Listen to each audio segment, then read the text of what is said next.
The sound that shattered a decade of marriage wasn't a scream or a slammed door. It was laughter.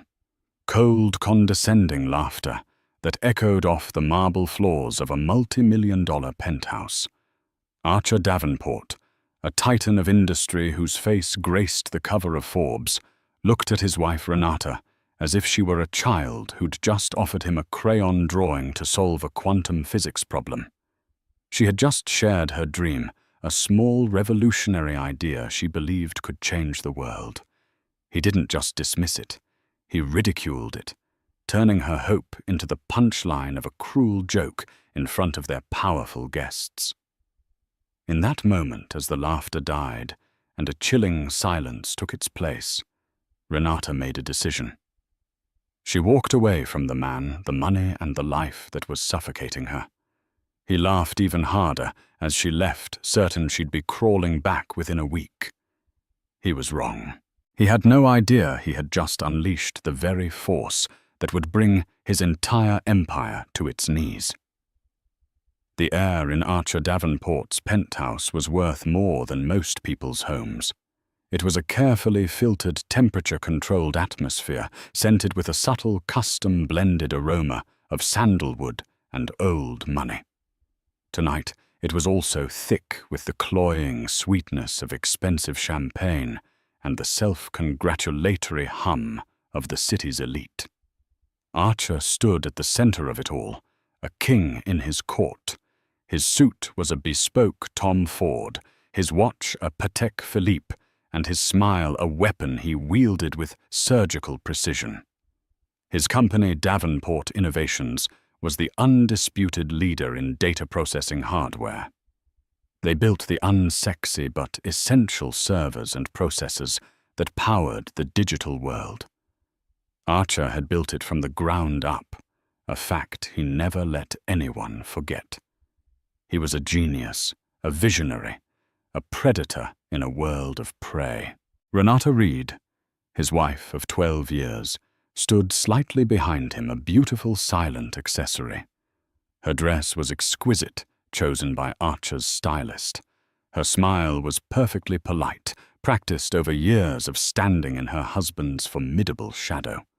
To the outside world, she was the enviable Miss Davenport, living a life of unimaginable luxury. Inside, she was suffocating. She had been an architect once, a promising one, with a passion for sustainable design and human-centric spaces. But Archer's world had no room for her ambitions. A hobby, he'd called it. Something to keep you busy while I do the real work. Tonight was the annual Davenport Foundation Gala, a lavish affair designed to polish Archer's public image. As he held court with a circle of venture capitalists, Renata felt a familiar knot of invisibility tighten in her stomach. She had spent the last 6 months pouring her heart and soul into a project, a secret she'd guarded closely. It was a software concept, a platform that used biometric feedback to create truly adaptive living environments. It could regulate temperature, lighting, and even ambient sound based on a user's stress levels, sleep patterns, and health metrics. It was the culmination of her architectural background and a year of self-taught coding. It was her masterpiece. Gathering every ounce of courage, she waited for a lull in the conversation. "Archer, darling," she began, her voice barely a whisper. He turned, an eyebrow raised. "Yes, Renata, Mr. Schmidt was just telling me about his new yacht." "That's wonderful," she said, forcing a smile. "It's just, I had that breakthrough I mentioned with my project." One of the investors, a man named Henderson, chuckled. "Project, I didn't know you were working on something, Renata." Archer's smile was thin. "It's a little hobby. She's designing smart homes, is that it?" He said the words as if they tasted like ash. "It's more than that," Renata insisted, her voice gaining a sliver of strength. "It's an intuitive ecosystem for personal wellness. It's software, not just hardware. It anticipates a person's needs. I've developed a working algorithm. I call it Aura Sphere." She looked at him, her eyes pleading for him to see for once, not just his wife, but a creator, a partner. She wanted a flicker of validation, a simple nod of encouragement. What she got was a sound that pierced her heart. Archer threw his head back and laughed. It wasn't a warm, shared laugh. It was a booming, dismissive roar that silenced the entire conversation. The investors looked on uncertain. Then a few offered weak, sycophantic chuckles to mirror their host. Aurasphere, he bellowed, wiping a tear of mirth from his eye. Renata, my sweet, naive Renata, you've built an app. That's adorable. Leave the real technology to the big boys. All right? We're talking about billion-dollar infrastructure here. And you're talking about software that dims the lights when you're feeling sad. He turned back to the group, placing a condescending hand on her shoulder. My wife, the dreamer. It's a good thing she has me to pay for the Wi-Fi she uses for her little projects. The laughter that followed was universal this time. It crashed over Renata in a wave of humiliation so profound it left her breathless. Every condescending comment, every dismissed idea, every time she'd been made to feel small and insignificant, it all coalesced into a single, clarifying moment of rage. The knot in her stomach didn't tighten. It snapped. She remained silent, her expression unreadable. She waited for the laughter to subside for Archer to finish his performance. He turned back to her, expecting her to blush and retreat as she always did.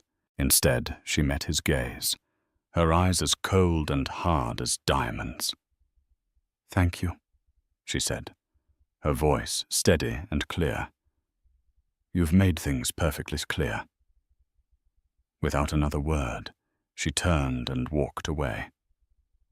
Not back to the edge of the room, but straight towards the grand entrance of the penthouse. The uniformed doorman, startled, rushed to open the door for her.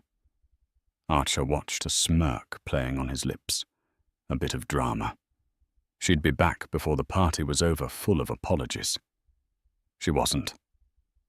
An hour later, as the last of the guests were leaving, his assistant, Bryce Callahan, approached him nervously.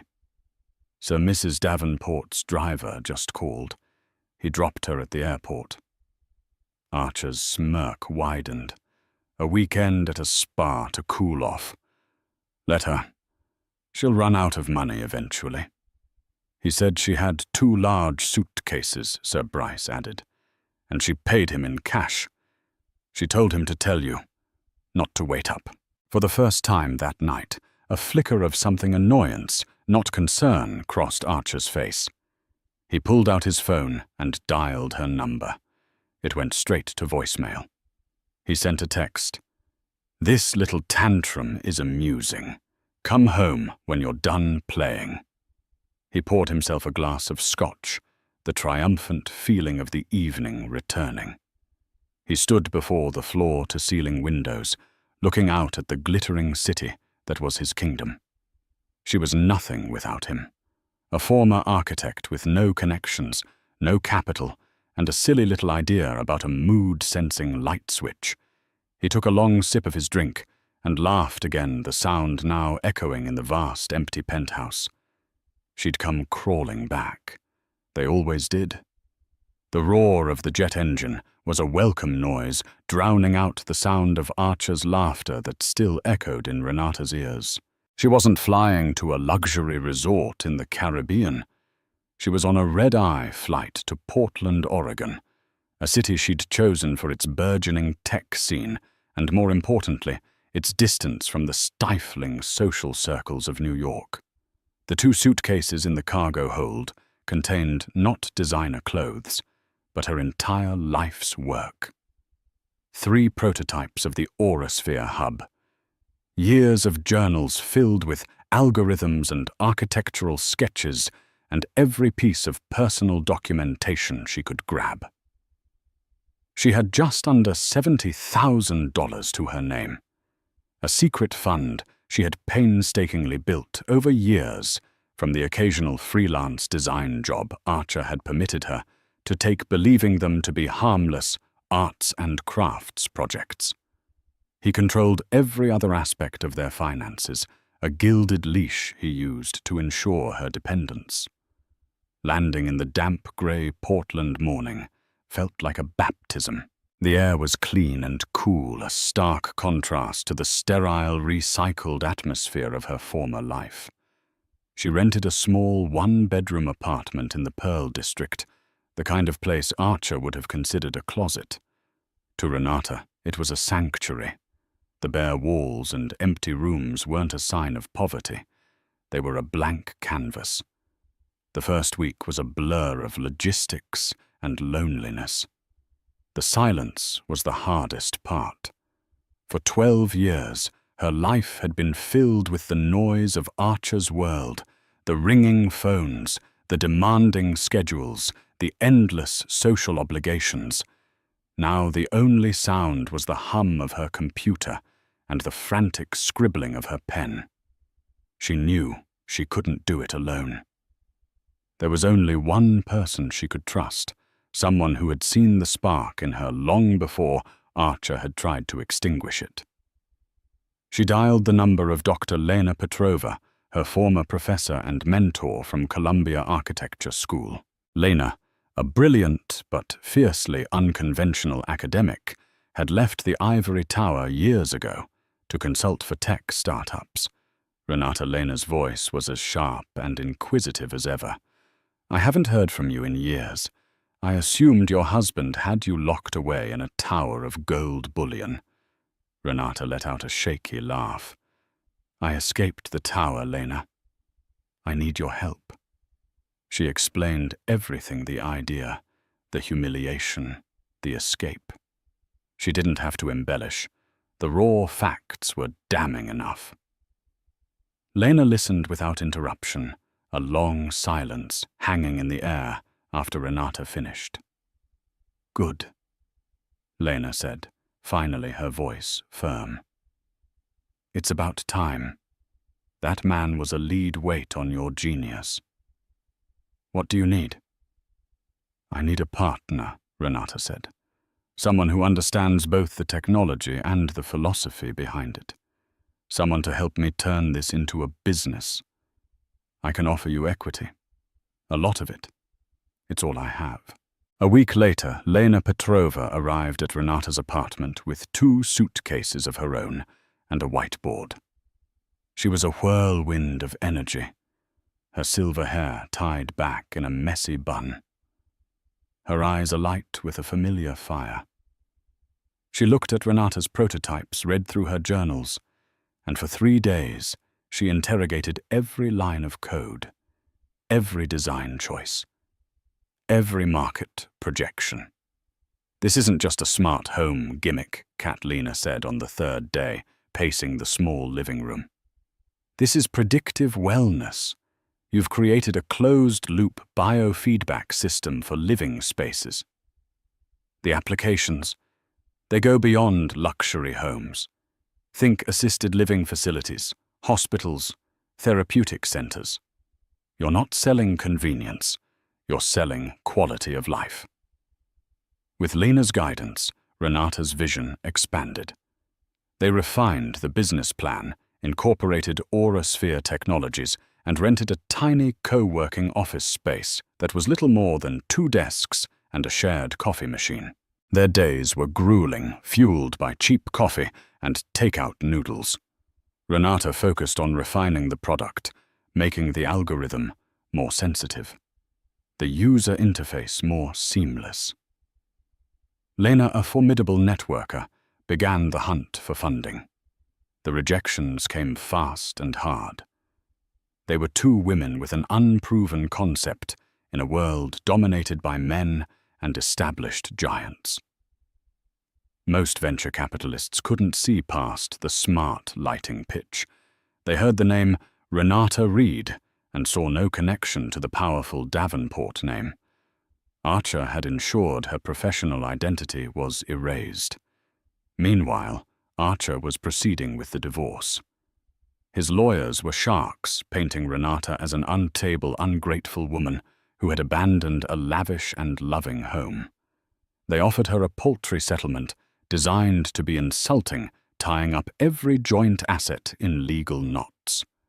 Archer's message was clear: she was nothing without him, and he would prove it by leaving her with nothing. He sold their Hamptons house and bought a new sports car, a public display of his untroubled life. He told a reporter from a society column that he wished Renata well in her new endeavors, the quote dripping with patronizing amusement. One rainy afternoon, after a particularly brutal rejection from a prominent VC firm, Renata almost broke. She stared at the mounting bills, the dwindling bank account, and the seemingly insurmountable wall of industry indifference. Maybe he was right, Lena. She whispered, her head in her hands. Maybe it's just a silly little idea. Lena stopped her pacing and put a firm hand on Renata's shoulder. Never say that. Arrogant men like Archer Davenport don't get to define your worth. Their blindness is not your reality. We just haven't found the right person yet. Someone who sees the future, not just the present. Lena's words were a lifeline.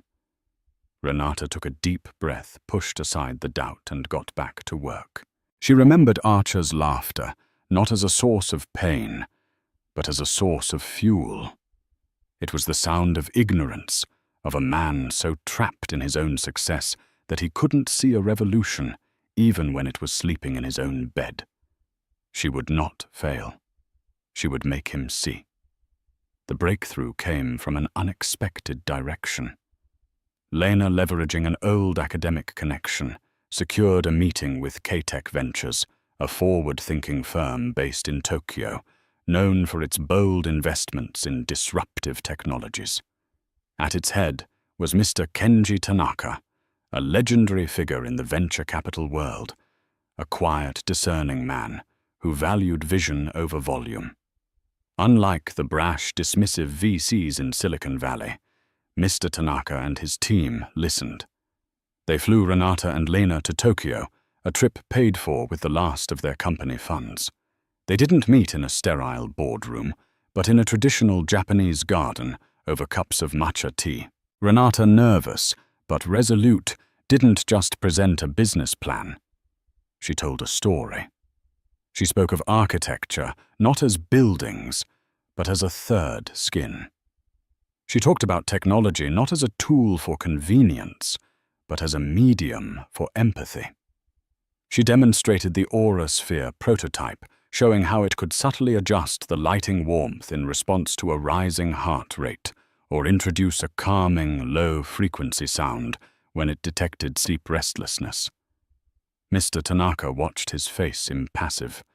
When she finished, he was silent for a long time, observing the prototype as it pulsed with a soft, gentle light. The American market, he said. Finally, his English precise, is focused on domination. Your husband's company, Davenport Innovations, sells power.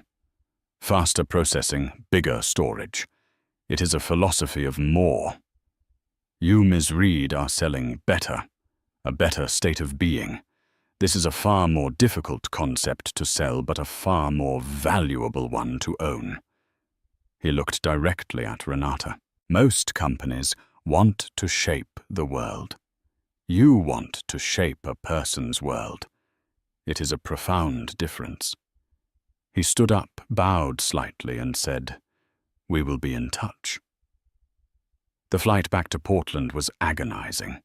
They had gambled everything on that one meeting. 2 days later, an email arrived. It was a term sheet from K-Tech Ventures. They weren't just offering seed funding. They were offering a $5 million investment for a 20% stake in Aura Sphere Technologies. It was a valuation that stunned them both. With capital, everything changed. They moved out of the co-working space and into a modest but proper office. They hired a small team of brilliant young engineers and designers who were drawn to Aura Sphere's mission. The atmosphere in the office was electric, a collaborative energy that was the polar opposite of the fear-driven top-down culture at Davenport Innovations. Renata was not just a CEO. She was the chief architect of a new kind of company. She fostered creativity, listened to every idea, and worked longer hours than anyone. Their first target market wasn't luxury homes, as Archer had mockingly assumed. It was premium assisted living facilities. Lena's insight was a masterstroke. They pitched AuraSphere to Maple Creek Senior Living, a high-end chain, as a tool to enhance resident wellness and reduce staff burden. A successful data-rich pilot program showed a 15% reduction in resident sleep disturbances and a measurable decrease in evening anxiety-related calls to staff. The results were published in a gerontology journal and a tech magazine on the same day. The buzz started as a whisper. A company no one had heard of was using biometric software to fundamentally improve elder care. It was a human interest story with a hard tech backbone. Back in New York, Archer Davenport was celebrating a record quarter. Davenport Innovations had just secured a massive government contract to upgrade server farms for the Department of Defense. He was on top of the world. He was in a board meeting when his COO, Bryce Callahan, slid a tablet in front of him, an article from a tech blog open on the screen. The headline read, "Aura Sphere, the tech that cares, obscure startup revolutionizes wellness in elder care." Archer's eyes scanned the article. He saw the name Renata Reed, CEO. He saw the picture of her looking confident and poised, standing with her team. She looked different, stronger. He felt a prickle of annoyance. AuraSphere. He said the name, tasting like acid. That was her little hobby. So she managed to turn it into a glorified nightlight for old people. Good for her. Bryce hesitated. "Sir, the technology they're describing, the adaptive biofeedback algorithm, it's getting a lot of attention. Some analysts are saying it has applications far beyond elder care." Archer waved a dismissive hand. "It's niche, a rounding error. We're building the backbone of the global network. She's making mood lamps. Don't waste my time with this." But later that night, alone in his cavernous penthouse, he read the article again and again. He saw the name Kenji Tanaka and K-Tech Ventures. He knew that name. Tanaka was no fool. He didn't invest in hobbies. For the first time since she'd left, a genuine, unsettling feeling crept into his gut. It wasn't concern or regret. It was the alien sensation of a threat he hadn't anticipated. He had assumed she would fail and fade away, a forgotten chapter in his triumphant biography. But she wasn't fading. She was beginning to glow. And for a man who demanded to be the only source of light in any room, that was unforgivable. The next 18 months were a blur of explosive growth for Aura Sphere Technologies. The success at Maple Creek created a ripple effect. Soon they were implementing their system in neonatal intensive care units to help regulate the environment for premature babies in high-stress corporate offices, to create decompression rooms for employees, and even in a partnership with a luxury hotel chain, the St. Regis, to offer wellness suites. AuraSphere wasn't just a product anymore. It was a brand synonymous with a new, gentler kind of technology. Renata was featured on the cover of Wired magazine, not as a billionaire's ex-wife, but as a visionary CEO. The article, titled "The Architect of Empathy," celebrated her journey and her company's human-centric philosophy. It mentioned her past life in a single cutting sentence. After leaving a marriage that stifled her ambition, Reed has built an empire, not of silicon, but of solace. For Archer Davenport, that sentence was a declaration of war. He saw her success as a personal insult, a public refutation of his judgment. At Davenport Innovations, the atmosphere soured. Archer, once merely arrogant, became a tyrant. He pushed his engineers to breaking point, demanding they develop a competing product, something to crush Aurasphere. Their attempt, a clunky system called AtmoSync, was a disaster. It was a reactive, hardware-based system that lacked the nuance and predictive capabilities of Renata's algorithm. Archer had tried to solve a human problem with brute force, throwing processing power at it, but he had fundamentally misunderstood the market. Customers didn't want a more powerful smart home. They wanted a more intuitive one. AtmoSync flopped, a costly and embarrassing failure that became a joke in the tech industry. The failure exposed a deeper problem at Davenport Innovations. The company was a monolith, powerful but slow to adapt. For a decade they had thrived by making their products incrementally faster and bigger. But the world was changing. The future wasn't just about raw power. It was about efficiency, integration, and user experience. All the things Archer had dismissed as soft sciences. Their stock, once a titan of the Nasdaq, began to stagnate. The first real tremor hit when OmniHealth, one of the largest healthcare providers in the country and a major client of Davenport Innovations, announced a new initiative. They were building a series of state-of-the-art hospitals and wellness centers.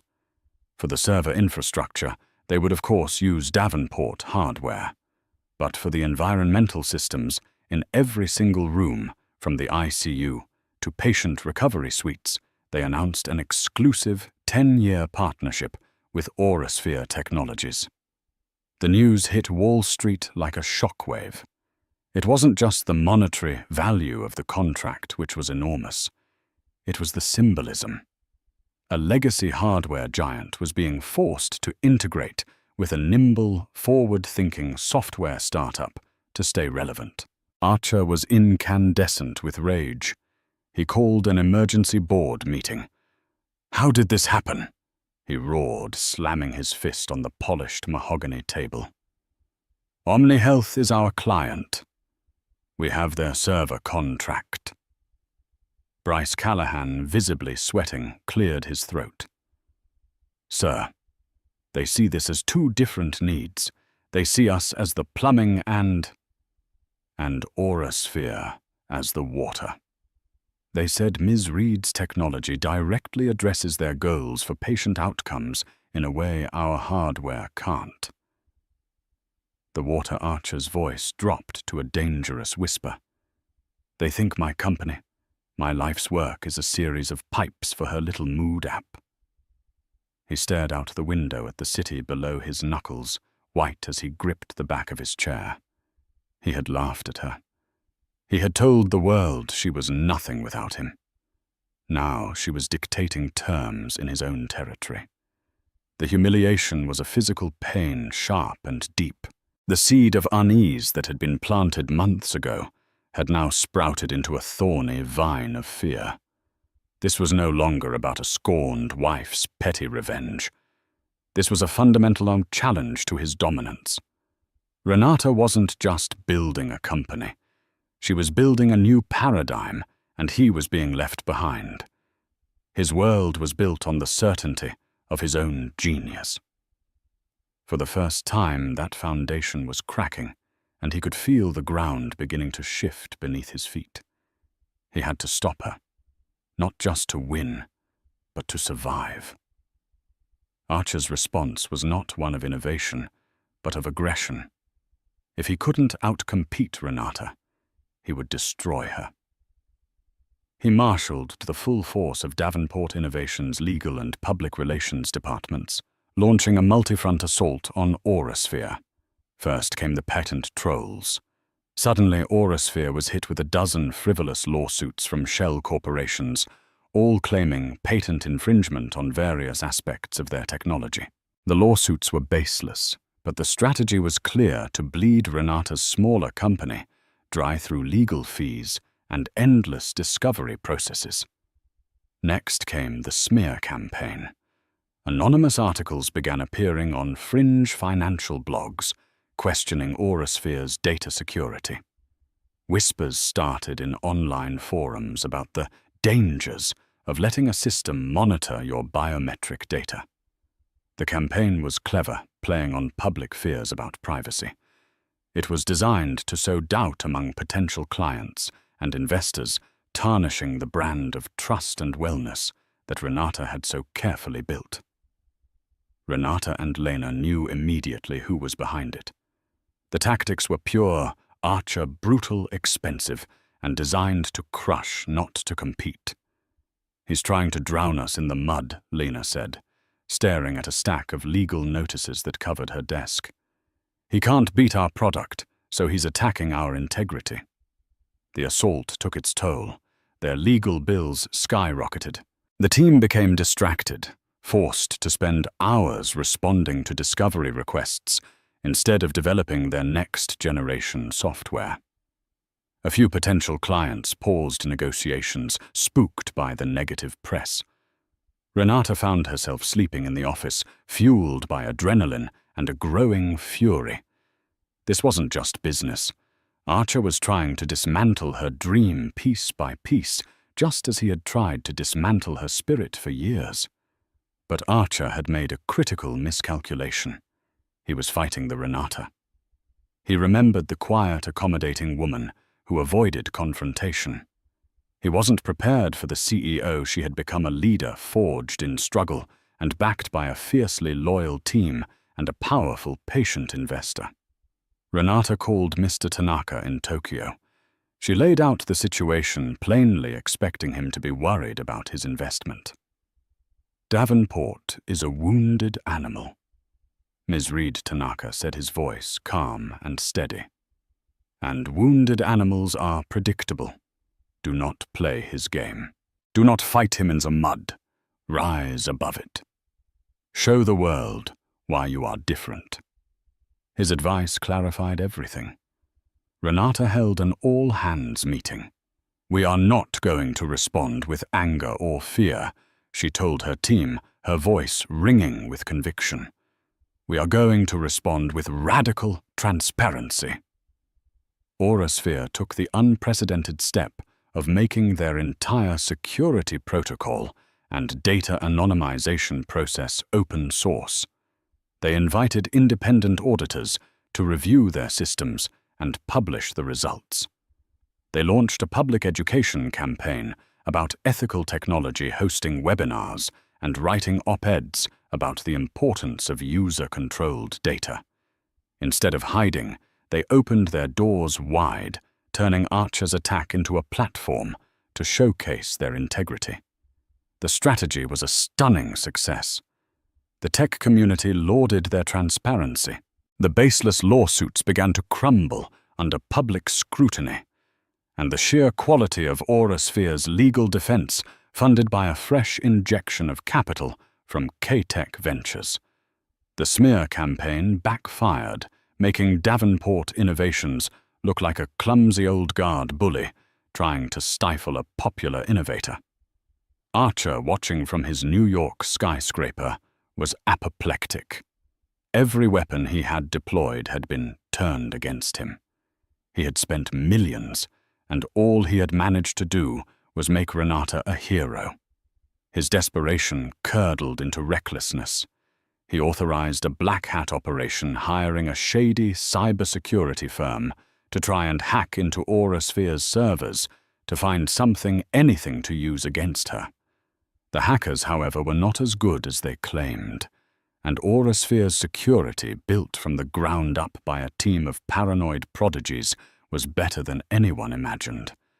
Not only did they repel the attack, but they traced it. They found the digital breadcrumbs leading back not just to the hired firm, but to a server owned and operated by Davenport Innovations. They had him. Renata held the evidence in her hands, a digital smoking gun. She could go to the authorities, go to the press. She could ruin him.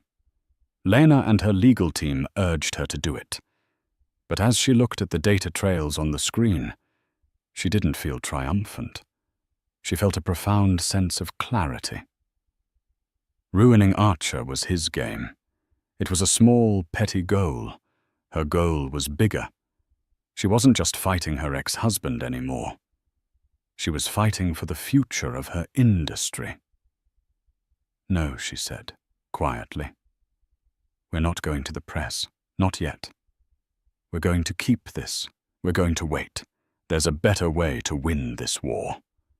She knew that a final decisive move was coming, a move Archer in his arrogance would never see. The failed cyber attack was not just a strategic blunder. It was a hemorrhage. The internal report that landed on Archer's desk was stark, its cold black and white figures detailing the seven-figure cost of the operation, the potential legal exposure, and most damningly the complete and utter lack of results. Archer had thrown a spear at a ghost and ended up impaling his own foot. His rage once a focused weapon, he aimed outward at Renata, now turned venomous and septic, poisoning the very foundations of the company he had built. Davenport. Innovations. Once a fortress of corporate stability began to show cracks. The first tangible sign was the quarterly report. For the first time in 20 years, the company posted a loss. It was a small loss, easily explained away by market fluctuations and R&D expenditures on the ill-fated Atmosync. But to Wall Street, it was a tremor signaling a deeper instability. The stock, once a titan of the Nasdaq, began a slow, sickening slide from its peak. Archer, sensing his own invincibility waning, doubled down on tyranny. The boardroom, once a stage for his visionary pronouncements, became an inquisition chamber. He demanded answers for problems of his own, making his voice echoing in the cavernous space. His obsession with Aurasphere became a corporate malignancy. He would begin meetings about global logistics by demanding to know Aurasphere's latest stock valuation. He'd interrupt presentations on processor architecture to read aloud a glowing review of Renata's work from a tech journal, his voice dripping with sarcastic contempt. His board of directors, men whose fortunes were inextricably tied to his, began to exchange worried glances. Their loyalty had always been to the company's bottom line, and Archer was now a clear and present danger to it. Secret meetings began to take place, quiet dinners at exclusive clubs, hushed phone calls after market close. They spoke in hypotheticals, dancing around the central unthinkable question. What does a future for Davenport Innovations look like without Archer Davenport? The internal culture already strained, fractured completely. Archer needed a scapegoat, and he found one in Bryce Callahan, his long-suffering COO. In a rage-fueled tirade on the open-floor executive level, Archer publicly fired him, accusing him of incompetence and disloyalty for failing to anticipate Aurasphere's success. The scene was brutal and humiliating. It was also a signal to everyone else the captain was not just steering the ship toward an iceberg, he was shooting his first mate on the deck. That was the breaking point. The best and brightest at Davenport Innovations, the brilliant engineers and forward-thinking strategists who had once been drawn to Archer's vision, saw the writing on the wall. They were working in a toxic environment of fear and stagnation, led by a man consumed by a personal vendetta. Quietly, one by one, then in a steady stream, they began to leave. Their resumes didn't circulate for long. Many of them landed at a rapidly expanding company in Portland, a place lauded for its innovative spirit, collaborative culture, and a mission that felt like the future. They went to work for Renata. Then came the tremor that shattered the foundation. It didn't come from Portland, it came from Zurich. A consortium of European tech companies working in a joint venture, announced the successful development of a new quantum dot processing chip. It was a generational leap in technology, promising speeds and efficiencies that would make Davenport's entire flagship product line, the very core of their business, seem like archaic relics within 2 years. It was a technological tsunami, and Archer, who had been staring so intently across the country at his ex-wife's mood lamps, had completely missed its approach. The news broke on a Tuesday morning.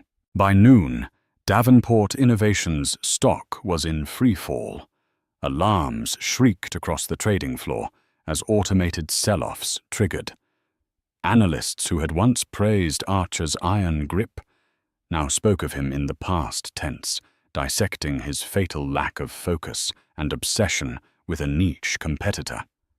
Panic ripped through the company. Archer was a whirlwind of ineffective fury, holding frantic meetings, shouting down his engineers, demanding they produce a competing technology in a matter of months, an impossible task. He tried to control the narrative, issuing press releases filled with corporate jargon about synergistic realignment and next-generation paradigms. But the market wasn't listening. They saw a dinosaur thrashing in the tar pit. The stock plunged over 30% in a single week, wiping out billions in shareholder value. Lenders grew nervous, and the company's credit rating was downgraded. The second quarterly loss was no longer a tremor. It was a cataclysmic earthquake. Archer, desperate and cornered, swallowed his pride and sought a lifeline. He made calls to the CEOs of larger conglomerates like IBM and Oracle companies he had viewed as lumbering rivals for years. He pitched a merger, an acquisition, anything to save his legacy from utter collapse. The rejections were swift and cold. Davenport Innovations was now seen as a toxic asset. It was a company with obsolete core technology, a hemorrhaging balance sheet, a mass exodus of talent, and a volatile, radioactive CEO at the helm. No one wanted to touch it. Finally, the board acted.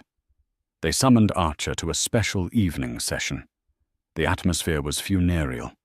Their spokesman, a man Archer had known for 30 years, didn't mince words. He laid out the catastrophic financial situation, the loss of market confidence, and the board's unanimous lack of faith in his leadership. The ultimatum was delivered with the cold precision of an executioner's axe. Find a buyer for the company in the next 30 days, or the board would begin legal proceedings to have him forcibly removed as CEO. Defeated, hollowed out, Archer retreated to his office. For 30 days he worked the phones, called in old favors, and humbled himself in ways he never thought possible. Nothing. No one was biting. On the final day, with hours to spare, an email arrived. It was an unsolicited offer. A newly formed investment group, the North Star Horizon Holdings, offered to buy a controlling 51% interest in Davenport Innovations. The offer was insultingly low, a fraction of the company's valuation from just 2 years prior. But it was all they had. It was a hostile takeover dressed in the clothes of a rescue mission, a way to save the company from bankruptcy and total liquidation. Archer stared at the email, a tempest of conflicting emotions raging within him. It was the ultimate humiliation, a fire sale of his life's work. Yet it was also a lifeline. The company his name would survive, even if it meant he would be a king in exile.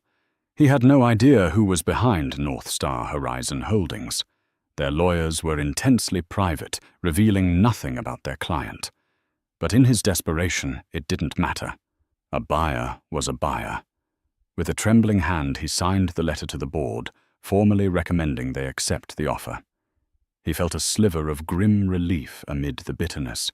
He had met their deadline. The company would be saved.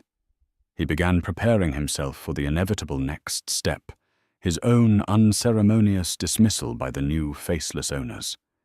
He had no idea that the reckoning to come was not about a simple termination. It was about an obliteration he could never have conceived.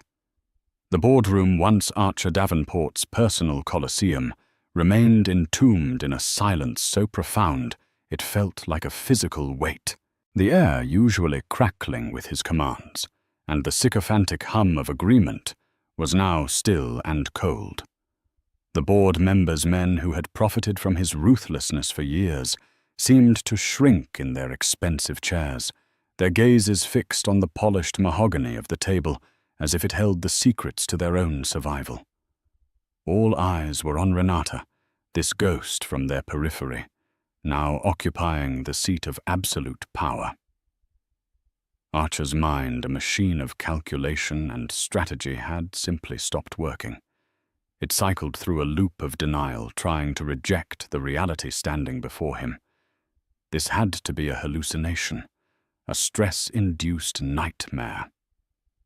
The woman at the head of the table looked like Renata, but she was an impossible apparition. The Renata he knew was a footnote, a beautiful but weak-willed accessory he had long since edited out of his life story. This woman, however, radiated an unnerving serenity, a calm that was more intimidating than any display of anger could ever be.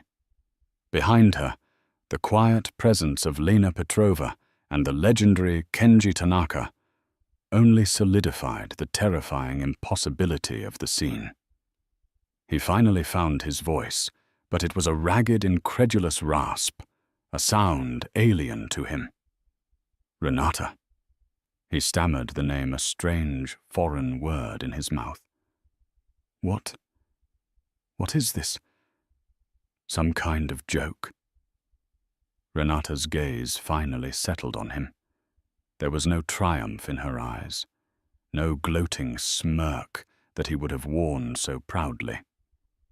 There was only a quiet, resolute finality that chilled him to the bone.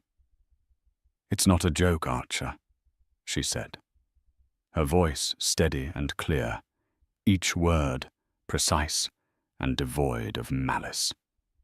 It was the voice of a CEO addressing a redundant employee. "It's the first order of business." The sheer audacity of her calm tone snapped something within him. "Business? You have no business here. How did you even get in the building?" He looked wildly around at the board. "Somebody call security. Get her out of here." No one moved. Their silence was his answer. They already knew. They were already hers.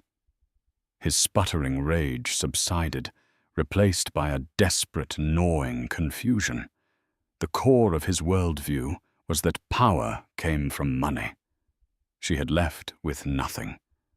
The equation didn't compute. The money. He whispered the question, raw and exposed.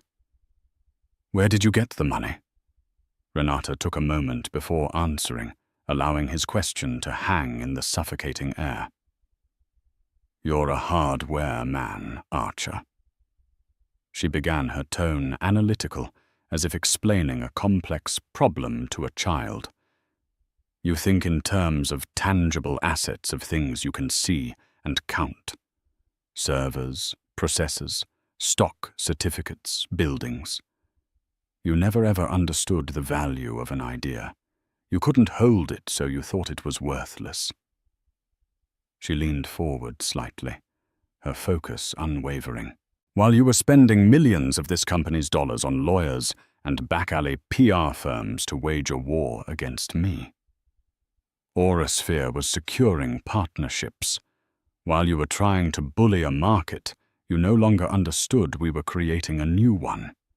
The value of our company wasn't in our physical assets. It was in our intellectual property, our vision. And it was a vision people were willing to invest in." She gestured elegantly towards Mr. Tanaka, who gave a brief, almost imperceptible nod. "K-Tech Ventures, along with a consortium of our other global partners, saw the long-term strategic value in this acquisition. Your company's infrastructure, stripped of its toxic and outdated leadership, is still fundamentally valuable. Your server networks your manufacturing plants. They will provide the perfect hardware backbone for Aurasphere's global expansion. The full devastating truth crashed down on Archer with the force of a physical blow.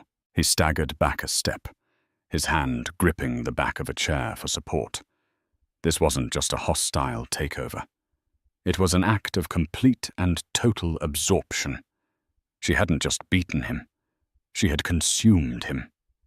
His life's work, the roaring, powerful engine of Davenport Innovations, was being reduced to a subsidiary. It was going to become the plumbing for her silly little idea. His empire was being demoted to a mere component in her grander, more elegant design. A primal roar of fury and wounded was tore from his throat. He shot to his feet, his chair scraping violently against the floorboards. "This is revenge," he snarled, his face contorting into a mask of pure hatred. A petty, personal attack. "You did all of this just to get back at me, to humiliate me for leaving you." Renata rose to face him, her 5'7" frame somehow commanding the space more than his larger, aggressive posture. The pity that flickered in her eyes was for Archer the final, unbearable insult. "You still don't get it, do you?" she said, her voice dropping, becoming more personal, more direct. "After all this, you still see the world as a reflection of yourself. This was never about revenge, Archer. Revenge is a small, empty thing for small, empty people. This is about consequences." She took a step closer, and he instinctively flinched. "You laughed at me in front of your powerful friends because you couldn't imagine a world where you weren't the center. You tried to destroy my company because you couldn't stand the thought of a future you didn't control. For 12 years you dismissed my intellect, stifled my ambition, and tried to shrink me into a role that made you feel bigger. Your ego, Archer, was a liability, not just to our marriage, but to this entire company. It made you blind. It made you reckless. And in the end, your board could no longer afford it." She paused, letting the words sink into the petrified audience of board members. "Your failure wasn't losing to me. Your failure was your complete and total inability to see me at all. You saw a hobbyist. The world saw a visionary. You saw a wife you could discard. Mr. Tanaka saw a partner worth investing in. This isn't my victory over you. This is the victory of a better idea over a broken one. It's the market correcting for your arrogance." The finality in her tone was absolute. The argument was over. The trial was complete. The sentence had been passed. With a quiet nod to the impassive lawyers at the end of the table, she gave her first official command as the new head of the company. "Gentlemen, please escort Mr. Davenport from the premises. His personal effects will be couriered to him by the end of the day." As if summoned from the shadows, 2 uniformed security guards men. Archer had probably passed in the lobby. 1,000 times without a glance entered the room. They moved to flank him, their presence a quiet, unassailable statement of his new status. He was no longer the king. He was an intruder. He looked around the room one last time, a desperate pleading search for an ally, a friend, a single person who would stand up for him. He found nothing. The faces of the board members who had once revered him, who had laughed at his jokes and feared his wrath, were now averted. They stared at the floor at their hands, anywhere but at the ruin of the man who had made them rich. He looked at Renata. She stood tall and serene, the embodiment of a future he was no longer a part of. There was nothing left to say. There were no more threats to make, no more power to wield. The guards gently but firmly placed their hands on his arms. The touch was impersonal, procedural. It was the touch one uses to handle a problem that needs to be removed. They walked him out of the boardroom. The long, silent walk down the corridor felt like a mile. Every portrait of a past company milestone, every plaque bearing his name, seemed to mock him. He was led into the elevator he had always ridden alone, a private vessel for a god. Now he was a prisoner in a descending box. They didn't lead him through the main lobby. They took him through a side exit, a final quiet indignity. The heavy glass door clicked shut behind him, and he was standing on the bustling New York street. The world kept moving. Taxis honked, people rushed past on their lunch breaks, a city utterly indifferent to the titan who had just fallen among them. The sun felt harsh, the city noise abrasive. He stood on the pavement, a man still possessing a great fortune, but stripped bare of his identity, his power and his purpose. He was no longer Archer Davenport, the visionary. He was just a man who had laughed at the wrong woman, a relic left behind by a world that had moved on without him. Back in the boardroom on the top floor, Renata addressed her new silent board. "The name of this company will be changed," she announced, her voice resonating with creative power. Davenport. Innovations is a relic of the past. The future is about integration, empathy, and innovation that serves humanity, not ego.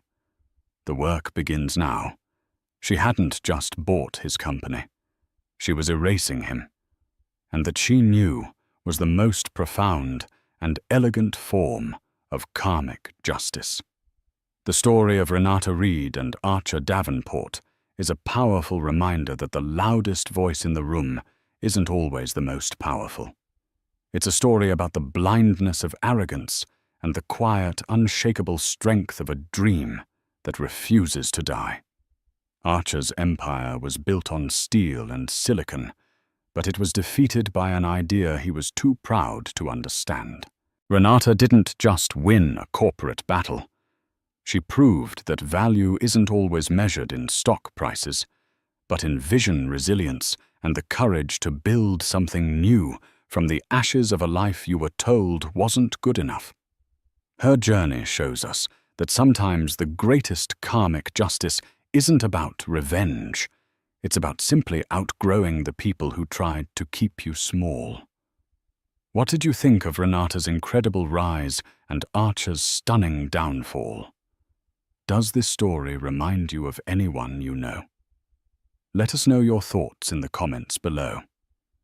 If you were moved by this story of triumph and karma, please hit that like button. Share it with someone who needs to hear it.